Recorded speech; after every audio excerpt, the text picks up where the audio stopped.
सुमेरगढ़ गांव में चंद्रमुखी अपने पिता के साथ रहती थी। चंद्रमुखी बस नाम की ही चंद्रमुखी थी।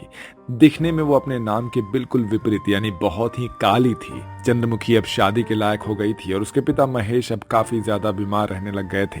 चंद्रमुखी की माँ तो बचपन में ही उसे छोड़कर चली गई थी, इसलिए वो बचपन से ही घर के सारे काम काज करने लगी थी, जिसके कारण से वो घर के सभी कामों में अच्छी खासी हो गई थी। इतना ही नहीं, चंद्रमुखी बहुत ही अच्छी सिलाई भी करती थी। समय ऐसे ही बीत रहा था। एक दिन चंद्रमुखी के पिता हरि राम अपने दोस्त महेश राम को बुलाकर कहते हैं, महेश, मेरा दोस्त, तुझे तो मेरी स्थिति के बारे में पता ही है। तू मेरे पे एक एहसान करेगा। मेरे मित्र, एहसान जैसा कैसे बोलता है तू? मुझे आदेश दे भाई, जैसा बोलेगा वैसा करूंगा हम। तू हमारा दोस्त है। मेरे मित्र, मेरे सखा, मैं तो बस यही चाहता हूँ कि तू मेरी बेटी को अपने घर की बहू बना ले। बोलने में तो अच्छा नहीं लग रहा है, मगर तू तो मेरी बच्ची के बारे में जानता ही है। बिन माँ के पली बढ़ी है, फिर भी उसमें सारे गुण हैं, बस रंग जरा सा सांवला है। और हरिराम, तू कैसा बात कर रहा है? तेरी बेटी तो मेरी ही घर की बहू बनेगी, मेरा यही तुझसे वादा है।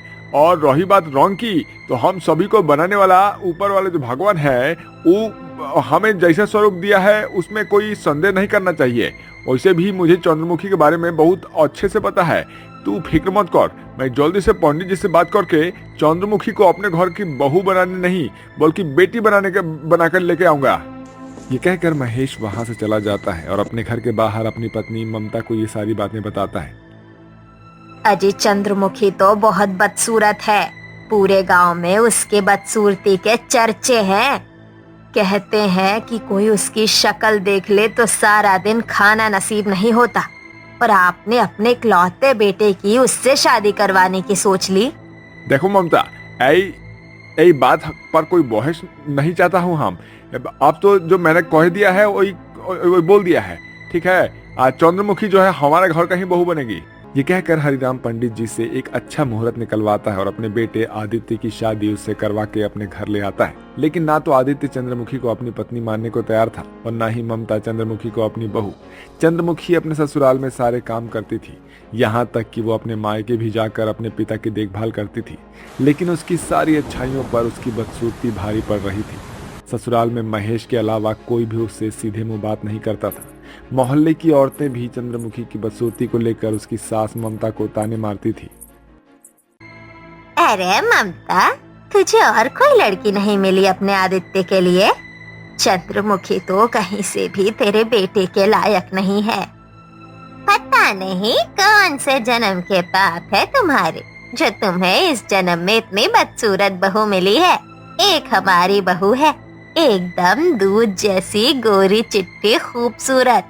घर में अगर बिजली भी चली जाए तो अंधेरा नहीं होता। औरतों के ताने सुन सुनकर ममता और भी ज्यादा चंद्रमुखी के साथ बुरा व्यवहार करती है। बदसूरत होने के कारण ससुराल में चंद्रमुखी की मुंह दिखाई भी नहीं हुई थी। देख चंद्रमुखी बहू, तुझे हर वक्त घूंघट में ही रहना होगा। मैं नहीं चाहती कि कोई तेरी बदसूरत शक्ल देख ले।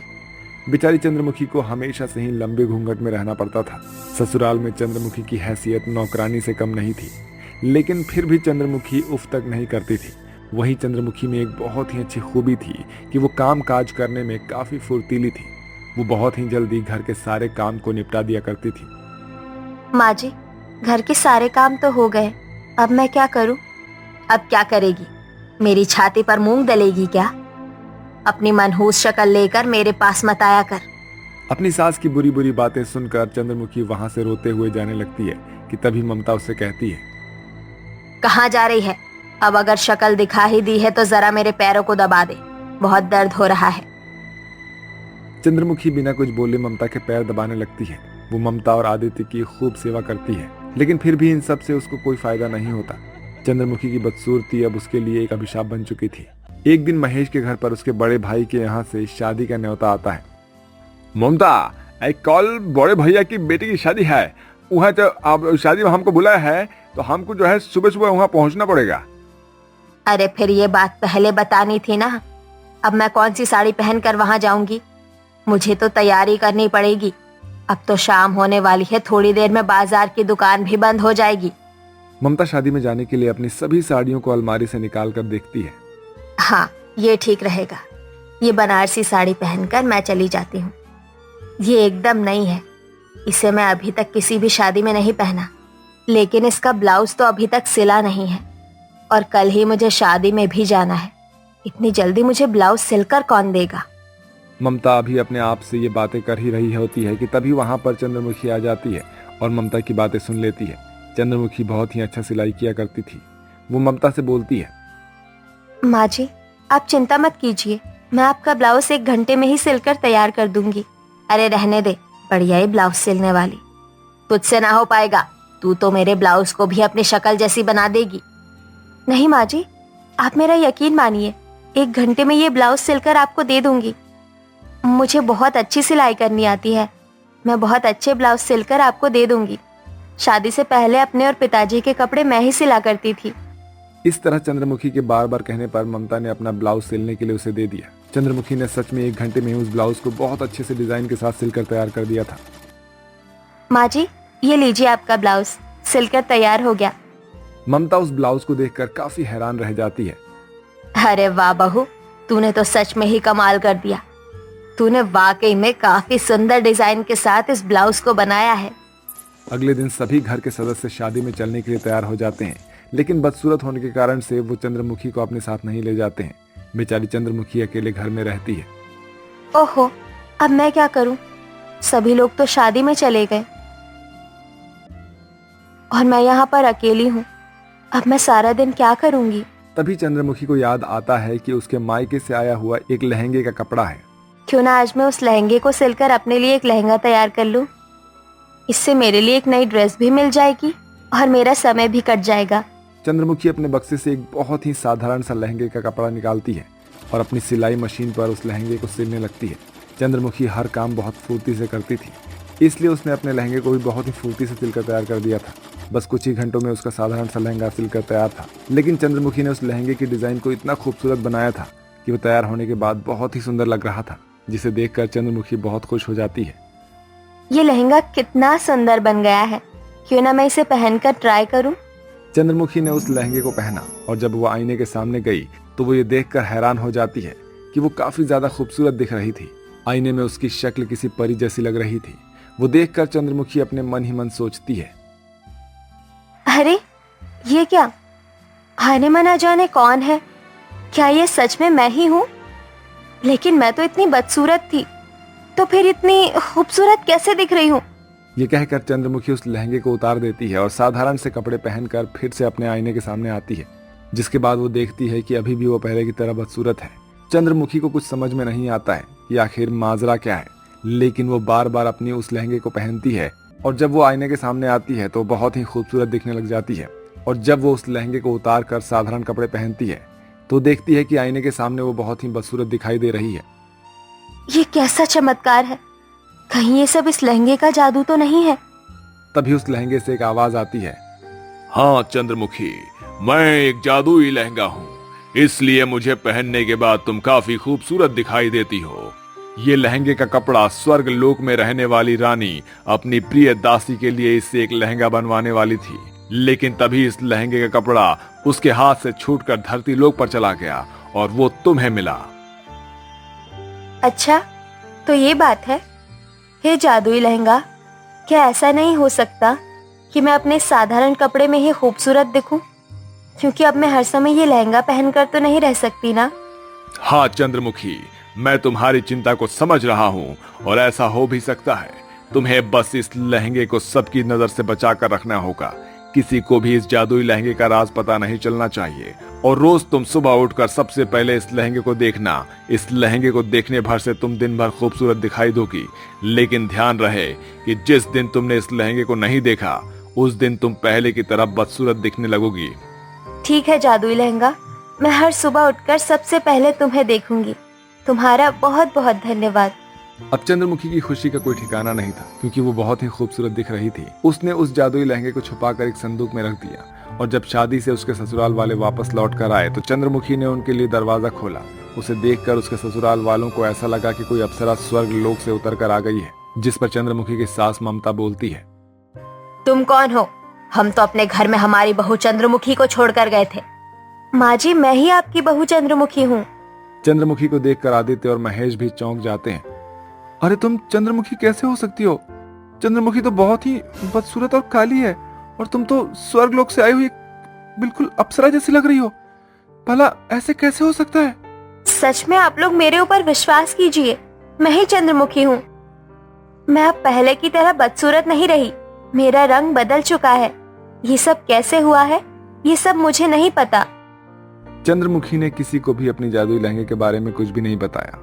अब जो भी हो, चंद्रमुखी के ससुराल वाले ये देखकर काफी खुश थे कि उनकी बहू बदसूरत नहीं बल्कि काफी खूबसूरत हो गई है। तभी ममता कहती है, ठीक है बहू, अगर तू सच में चंद्रमुखी है तो अब से तुझे घूंघट में अपने चेहरे को छुपाने की कोई जरूरत नहीं है। अब से तू आजाद है। ये बात सुनकर चंद्रमुखी काफी खुश होती है, और ऐसे ही वो रोजाना उठकर सबसे पहले उस लहंगे को देखती है और अपने बदसूरत शक्ल को खूबसूरत चेहरे में बदल लेती है, और इसी तरह से उसकी जिंदगी अब खुश। कनिका बहुत ही अमीर थी, लेकिन उसने कभी भी अपने अमीरी पर घमंड नहीं किया था। कनिका के पिता सुनील मल्होत्रा पूरे शहर में सबसे अमीर व्यक्ति थे। उन्होंने अपनी बेटी को वो सारी सुख सुविधाएं दी थी जो एक अमीर लड़की को मिलता है, लेकिन कई बार कनिका को इस तरीके से अमीरी भरा जीवन जीने की इच्छा नहीं होती थी। वो अक्सर एक आम लड़की बनकर ही अपनी जिंदगी काटने की सोचती थी। बाय पापा, मैं कॉलेज जा रही हूँ। जस्ट 1 सेकेंड, मैं उधर ही चल रहा हूँ, तो मैं ड्रॉप कर दूंगा। थैंक यू सो मच पापा, बट आप आराम से नाश्ता कीजिए, मैं निकल रही हूँ। अरे रुको ना बेटा, मैं चल तो रहा हूँ ना। कनिका के पापा सुनील ने अपने हाथों में सैंडविच लिए वो कनिका के साथ जाकर कार में बैठ गए। ड्राइवर, पहले कॉलेज चलो, कनिका को ड्रॉप करके और फिर ऑफिस चलना। कनिका बेटा, कैसे चल रहा सब कुछ कॉलेज में? मस्त पापा, सब कुछ मस्त चल रहा है। बेटा, मुझे समझ नहीं आ रहा है कि आखिरकार तुमने क्यों इस फटीचर कॉलेज को चुना। तुम चाहती तो इस शहर की सबसे बेस्ट कॉलेज में एडमिशन ले सकती थी यार। पापा, मेरा कॉलेज बेशक सरकारी है, लेकिन वहाँ के टीचर्स सबसे बेस्ट हैं। आपके रिचेस्ट कॉलेज के प्रोफेसर से भी ज्यादा। प्राइवेट कॉलेज में टीचर सिर्फ अपनी सैलरी लेना जानते हैं, लेकिन मेरे कॉलेज के टीचर ऐसे नहीं हैं। ड्राइवर काका, जरा गाड़ी साइड में रोक दीजिएगा। यहाँ पर क्यों? मैं तुम्हें कॉलेज के सामने ड्रॉप कर देता हूँ ना। नहीं पापा, मैं नहीं चाहती कि मेरे कॉलेज के दोस्तों को मेरे समीरी के बारे में पता चले, इसलिए मैं पहले ही उतरकर उनके सामने पैदल चलकर जाना चाहती हूँ। इतना कहकर कनिका गाड़ी से उतर जाती है। सारा, कनिका मैडम कितने समझदार है ना। हाँ, आखिरकार बेटी किसकी है? सुनील मल्होत्रा की। वो नहीं चाहती किसी को मालूम चले कि वो कितने अमीर बाप की बेटी है। ठीक ही है, अगर सब उसके बारे में जान जाएंगे तो ये गरीब फटीचर लोग भीख मांग कर उसे परेशान कर देंगे। ड्राइवर काका बातें सुनकर बस मुस्कुरा देते हैं। वो कनिका को उसके बचपन से जानते थे। वो समझते थे कि कनिका अपने दोस्तों के सामने अपनी अमीरी का दिखावा नहीं करना चाहती थी। असल में लोगों को लेकर कनिका और उसके पिता की सोच में काफी अंतर था। उधर कॉलेज में, हाँ जी श्रीमती, कहाँ गई थी? पता है ना मैं कब से तुम्हारा इंतजार कर रहा हूँ। ओहो सॉरी विशाल, तुम तो जानते हो कि शहर के बसों में कितनी भीड़ होती है, और ऊपर से ये ट्रैफिक, बस इसी वजह से मैं लेट हो गई और तुम्हें मेरी वजह से इंतजार करना पड़ा। हाँ हाँ समझ गया, लेकिन तुम फिक्र मत करो, शादी के बाद मैं तुम्हें अपनी बाइक पर घुमाया करूंगा। अच्छा जी, अब ये बाइक कहाँ से आएगी? देखो, मैं तुम्हें बता देती हूँ कि तुम्हें दहेज में मेरे यहाँ से कुछ भी नहीं मिलने वाला। अभी से बता रही हूँ, समझे? हाँ हाँ, मुझे कुछ चाहिए भी नहीं। वैसे भी पूरी प्लानिंग कर रखी है मैंने कि गांव में अपना एक छोटा सा खेत है। खेती का काम अब मेरे माता पिता के बस की तो है नहीं, तो उसी जमीन को बेचकर मैं एक बाइक लूंगा और फिर एक छोटी सी दुकान खरीद कर अपना और तुम्हारा जीवन यापन करूंगा। कहाँ, इसी शहर में क्या? ओ कनिका मैडम, मैं इतना बड़ा रईस नहीं हूँ, है ना। खुद को पूरा बेच भी दूंगा ना, तो भी यहाँ पर दुकान नहीं खरीद पाऊंगा मैं। विशाल की बात पर कनिका जोर जोर से हंसती है। विशाल और कनिका कॉलेज में एक साथ पढ़ते थे। दोनों की पहले दोस्ती हुई और फिर दोनों एक दूसरे को पसंद करने लगे। पर कनिका ने विशाल को ये कभी नहीं बताया कि वो कितनी अमीर है, जबकि विशाल ने कनिका को अपने बारे में सब कुछ बता दिया था। विशाल गांव से शहर आया था पढ़ने के लिए और वो छोटे किसान का बेटा था। ऐसे ही वक्त बीतता है और कॉलेज की पढ़ाई खत्म होने को आ जाती है। फिर एक रोज, कनिका मुझे तुम्हारे घर वालों से मिलना है यार। पर उनसे क्यों मिलना है तुम्हें? अरे बुद्धून से मिलवाओगी नहीं तो तुम्हारा हाथ कैसे मांगूंगा मैं? अच्छा, और वो एक बेरोजगार के हाथ में अपनी बेटी का हाथ दे देंगे? जाओ पहले कुछ काम धंधा शुरू करो, फिर आना मेरा हाथ मांगने। ठीक है, फिर डन रहा। मैं अगले महीने तक अपने खेत को बेचकर गांव में एक दुकान खोलता हूँ। उसके बाद मैं आऊंगा तुम्हारे पिता से तुम्हारा हाथ मांगने के लिए। तभी तो तुम्हारे घर वालों को भी लगेगा कि लड़का पैसे वाला है। कनिका विशाल की बात सुनकर हंसने लगती है। ऐसे ही कुछ दिन और बीत जाते हैं और एक दिन कनिका हिम्मत करके अपने पिता से विशाल के साथ अपनी शादी की बात छेड़ देती है। विशाल की आर्थिक स्थिति की बात जानकर सुनील मल्होत्रा का गुस्सा आसमान पर चढ़ जाता है। क्या कहा तुमने? लड़का क्या करता है? पापा, विशाल की एक गांव में दुकान है। बेटी तू कहीं पागल तो नहीं हो गई है, हैं? उस फटीचर के साथ शादी करने का ख्वाब तू छोड़ दे। हाँ, और तू सोच भी कह सकती है ऐसा? तू सुनील मल्होत्रा की बेटी है, किसी ऐरे गहरे इंसान की नहीं है। तू एक गांव में गोबर और कीचड़ के बीच रहेगी, हैं? पापा प्लीज, आप मेरे प्यार को समझने की कोशिश कीजिए, और मैं उसके बिना। Shut up Kanika. अरे अपना नहीं तो कम से कम मेरे स्टेटस का तो ख्याल रख। आई एम सॉरी पापा, मैंने स्टेटस देखकर प्यार नहीं किया, बल्कि एक अच्छा इंसान देखकर उसे पसंद किया है। वो तो तुमने डिसीजन ले लिया, ठीक है। मैं समझ गया कि तुमने इंसान देखकर प्यार किया है, और उसने तुम्हारा पैसा देखकर। मैं उसे एक फूटी कौड़ी तक नहीं देने वाला हूँ। ये बात कान खोल कर सुन लो तुम। पापा, उसे तो ये पता ही नहीं है कि आप मेरे पापा हो, और न ही उसे आपसे कोई दहेज चाहिए। अरे दहेज तो बहुत दूर की बात है। मैं तो उस फटीचर की शक्ल भी नहीं देखना चाहता हूँ। ये बात सुनकर सुनील मल्होत्रा वहां से चला गया और कनिका को समझ में आ गया कि विशाल से उसकी शादी उसके पापा के मंजूरी के साथ कभी नहीं हो सकती। इसलिए अब कनिका के पास कोई और चारा नहीं था। उसने अपना थोड़ा बहुत सामान लिया और सीधे विशाल के पास चली गई। विशाल कनिका का इंतजार कर रहा था। उसके बाद कनिका ने हिम्मत करके विशाल को सब कुछ बता दिया। विशाल फौरन कनिका को अपने साथ एक मंदिर में ले गया और वहां पर उन दोनों ने शादी कर ली। शादी भले ही सिंपल तरीके से हुई थी, लेकिन इस शादी से कनिका और विशाल दोनों ही बहुत खुश थे। फिर एक दिन। क्या हुआ? तुम परेशान क्यों हो? कनिका, मैं कुछ बड़ा करना चाहता हूँ, खासकर तुम्हारे पापा के लिए।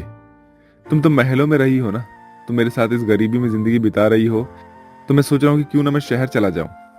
अरे तुम ऐसा क्यों सोच रहे हो?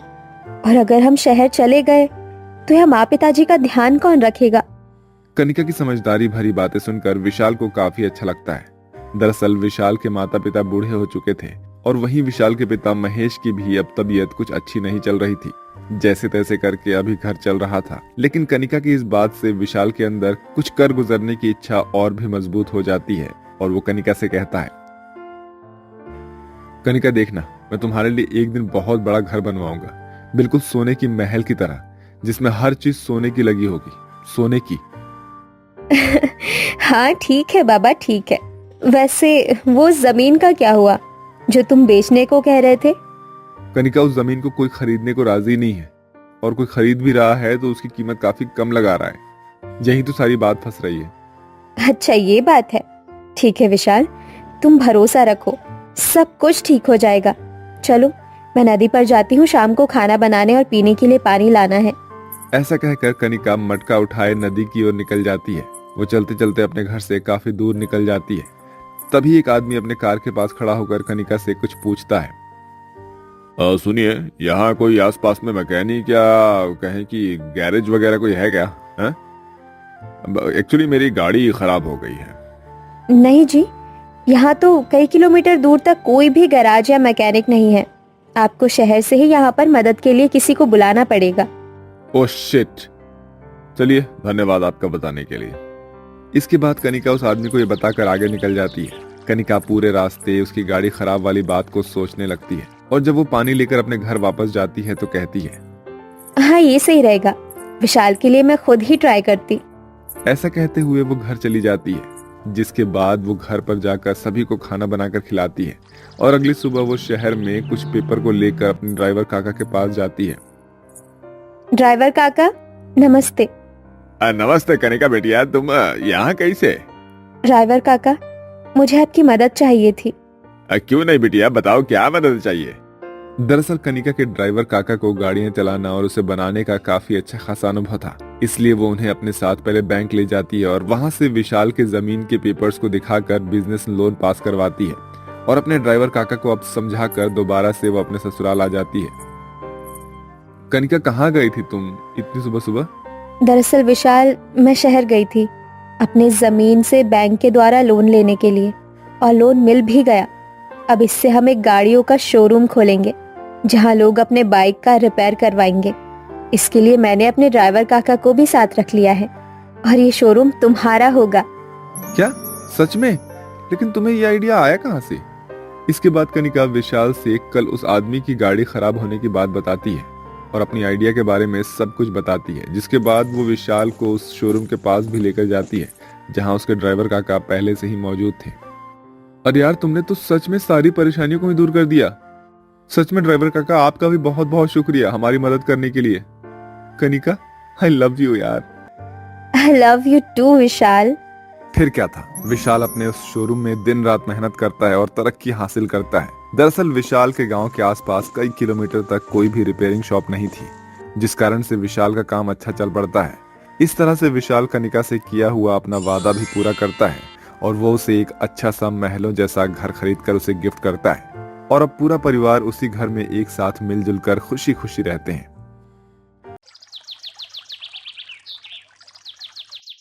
काजल और नैना दोनों सगी बहनें थीं। काजल नैना से सिर्फ 1 वर्ष ही बड़ी थी। उन दोनों के पिता गांव के मुखिया थे, जिस कारण से उनके पास धन वैभव की तनिक भी कमी नहीं थी। साथ ही नैना की सुंदरता का चर्चा पूरे गांव में फैला हुआ था। तो वहीं दूसरी तरफ काजल रंग रूप में सांवली थी, जिस कारण से उनके पिता महेंद्र काजल को पसंद नहीं करते थे। एक दिन महेंद्र खाना खाते हुए अपनी पत्नी से कहता है, पूनम, जरा मेरे लिए पानी ले आना। तभी वहां पर काजल अपने हाथों में पानी का गिलास लिए पहुंचती है। ये लीजिए पिताजी, पानी।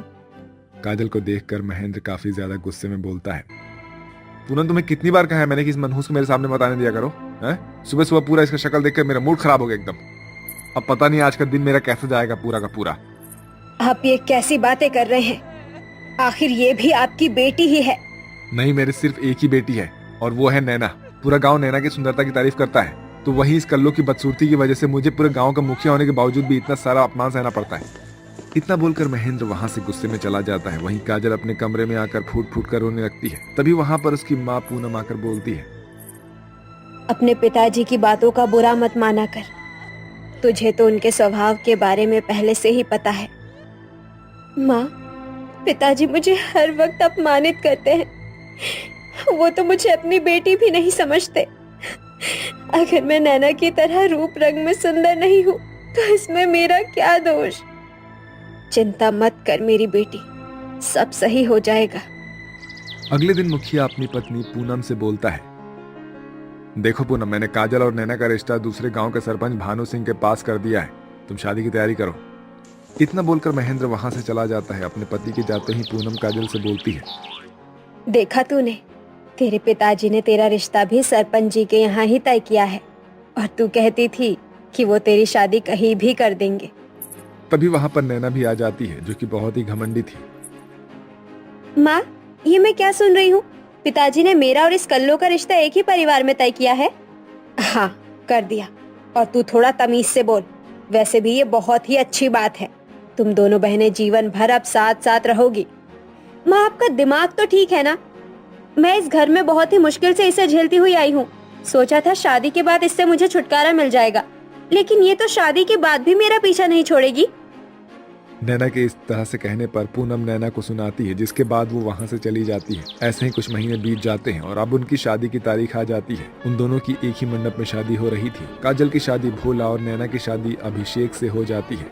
सारे विधि विधान से उनकी शादी होने के बाद वो दोनों बहनें अपने ससुराल पहुंच जाती है, जहां उन दोनों की सास हेमलता हाथ में थाली लिए घर के बाहर उनके स्वागत के लिए खड़ी होती है।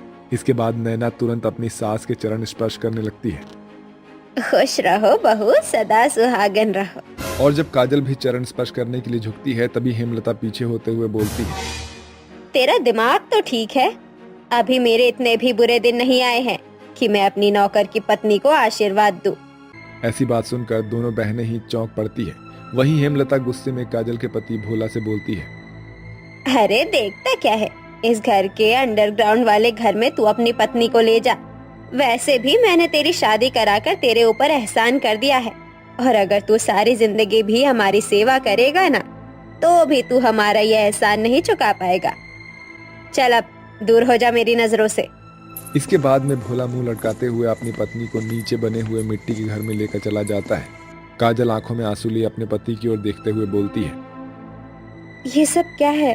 आप तो अभिषेक जी के बड़े भाई ही है ना? हाँ काजल, मैं अभिषेक का बड़ा भाई हूँ, लेकिन मैं उसका सगा भाई नहीं हूँ ना। मतलब ये है कि मेरी माँ ने मुझे जन्म देने के बाद ही दुनिया छोड़कर चली गई थी और मेरे पिताजी को ना ये चिंता थी कि वो मेरा पालन पोषण कैसे होगा। इसी चिंता में वो दिन रात डूबे रहते थे, जिस कारण से उन्होंने इस घर की नौकरानी से शादी कर ली। और शुरू में तो मेरी सौतेली माँ ने मेरा बहुत अच्छे से ख्याल रखा, मतलब नाटक किया इसका, और इस तरह से उन्होंने ना मेरे पिता को अपने वश में कर लिया। इसके बाद इस दुनिया में मेरा छोटा भाई अभिषेक आया। मेरी सौतेली माँ ने मुझे नौकरों की तरह पाला। सारी जमीन जायदाद का वारिस मेरा छोटा भाई अभिषेक है। मेरे हिस्से में तो बस ये जमीन के नीचे का मिट्टी का घर ही है। पर पिताजी तो तुमसे प्यार करते होंगे।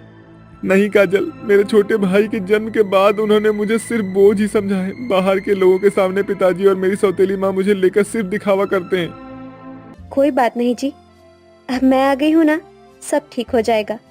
हाँ बिल्कुल, वैसे ही तुम्हें बता दूं कि तुम मेरे लिए बहुत सुंदर हो। अच्छा जी। हाँ, मेरे मन की आंखों से देखो।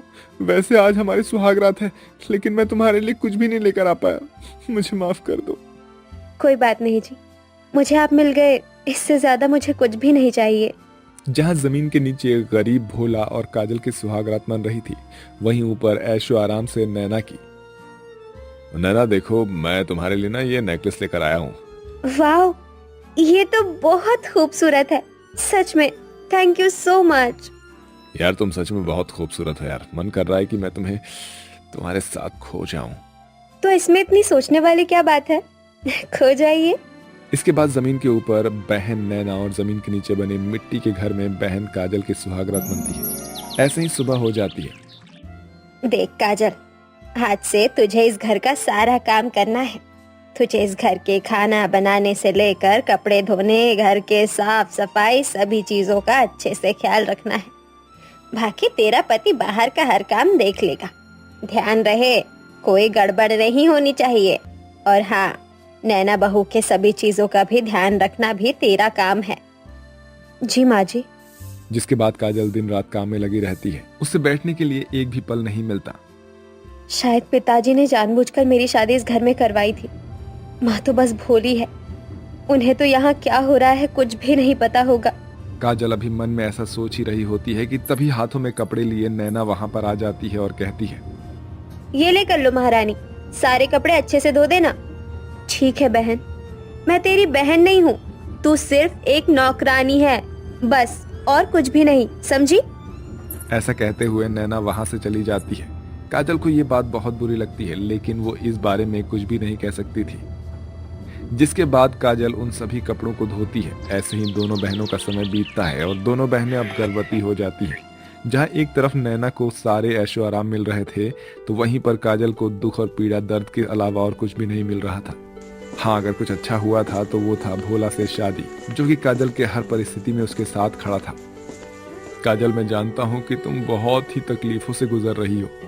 हम एक काम करेंगे, हमारे बच्चे के आ जाने के बाद ना हम इस घर को छोड़कर हमेशा हमेशा के लिए चले जाएंगे।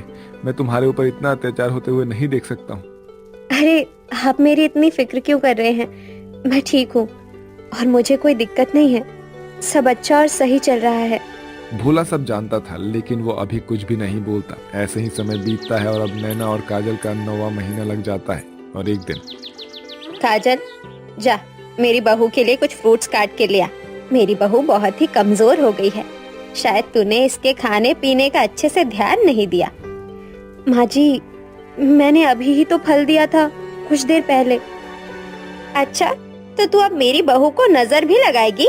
चल जा और जाकर अपना काम कर। माँ जी, आज शाम को मुझे पिज्जा भी खाना है। ठीक है बहू, मैं मंगा दूंगी। वैसे तूने कभी ये बात सोची है कि तेरी बहन को अगर लड़की नहीं लड़का हुआ और तुझे लड़की हो गई, तो तेरे ससुर जी तो ये सारी धन दौलत अपने पोते के ही नाम कर देंगे। माँ जी शुभ शुभ बोलिए, ऐसा कुछ नहीं होगा। मान ले ऐसा हो गया तो फिर माँ जी मैं क्या करूँ? जिसके बाद हेमलता अपनी बहू नैना को उसके कान में अपनी सारी षड्यंत्र के बारे में बताती है। समझी बहू, ना रहेगा बांस ना बजेगी बांसुरी। हाँ माँ जी, बिल्कुल सही कहा आपने। बस मुझे अब सही समय का इंतजार है। नैना ने अब अपनी सगी बहन के बच्चे को गिराने का ठान लिया था, इसलिए वो एक दिन सीढ़ियों पर तेल गिराकर अपने रूम में चली जाती है और अपनी बहन काजल को बुलाती है। काजल, काजल, जरा मेरे कमरे में एक गिलास दूध ले आ, अभी लाई। इसके बाद काजल नैना के लिए एक गिलास दूध लेकर जाती है। अरे ये सीढ़ियों से गिरी नहीं, ये रहा दूध। ठीक है, रख कर जा तू। इसके बाद काजल गिलास का दूध लेकर नीचे चली जाती है। इस तरह से काजल को सीढ़ियों से गिरता हुआ ना देखकर वो सोचती है कि शायद किसी ने गिराया हुआ तेल साफ कर दिया होगा। ये देखने के लिए वो सीढ़ियों से जैसे ही नीचे जाती है तो उसका पैर फिसल जाता है और वो सीधे नीचे सीढ़ियों से गिर जाती है। नैना की आवाज सुनकर काजल वहां पर भाग कर आती है और इस तरह से नैना को जमीन पर गिरा हुआ दर्द से रोता हुआ देखकर उसे किसी तरह से अस्पताल लेकर जाती है। अस्पताल में डॉक्टर नैना का ट्रीटमेंट करना चालू कर देता है। वहीं काजल का भी अब लेबर पेन शुरू हो जाता है। पूरा परिवार अब अस्पताल में होता है। कुछ समय बाद काजल जुड़वा बच्चों को जन्म देती है। वहीं इस हादसे के कारण नैना का मिसकैरेज हो जाता है और वो अब कभी भी मां नहीं बन पाएगी, ऐसा डॉक्टर उसके घर वालों को बताते हैं। इस बात की खबर जब काजल को पड़ती है तो उसका एक बच्चा वो अपनी छोटी बहन को देने का निश्चय करती है। बहन, ये रहा तेरा बेटा, तुझे चिंता करने की कोई जरूरत नहीं है। दीदी, आप सच में महान हो। आज भगवान ने मेरे ही कर्मों का फल मुझे दिया है। ये सब मैं आपके साथ करने वाली थी, जो ये मेरे साथ हो गया। मुझे माफ कर दो दीदी, मुझे माफ कर दो। बहन, हम किसी के साथ बुरा करेंगे तो हमारे साथ भी बुरा ही होगा। इस बात में कितनी सच्चाई है वो तो तू देख ही चुकी है। खैर जाने दे, ये ले अपने बेटे को। सच में काजल बहू, तू महान है। मुझे भी तू माफ कर दे। वैसे मैं तुम दोनों की ही गुनहगार हूँ। माँ जी, आप ऐसे हमसे माफी मत मांगिए। आप हमसे बड़ी हैं, हमारी माँ हैं आप। इसके बाद काजल और नैना अपनी सास को माफ कर देती हैं और पूरा परिवार एक साथ खुशी खुशी रहने लगता है।